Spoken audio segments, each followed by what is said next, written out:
Ang basketball ay hindi lang para sa mga lalaki, kundi para din sa mga babae. Nagsimula po nung pumunta po kami sa bahay ng pinsan ko, tapos may bola po siya eh.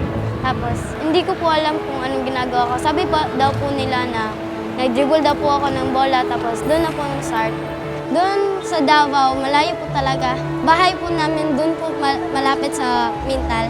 They said they are always supporting me and sabi nila na do your best daw. Noon po, yung mga kalaro ko po, mga lalaki, na-experience ko na pong maglaro ng nakapaa.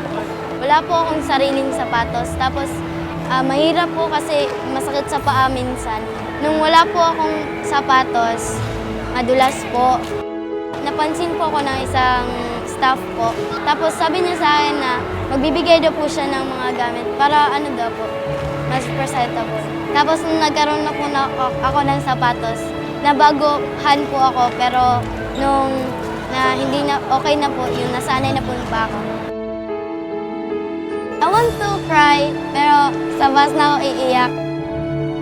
Sa mga batang babaeng gusto pong maging isa sa mga junior WNBA players po, in-encourage ko po kayo na sumali po sa junior NBA, junior WNBA.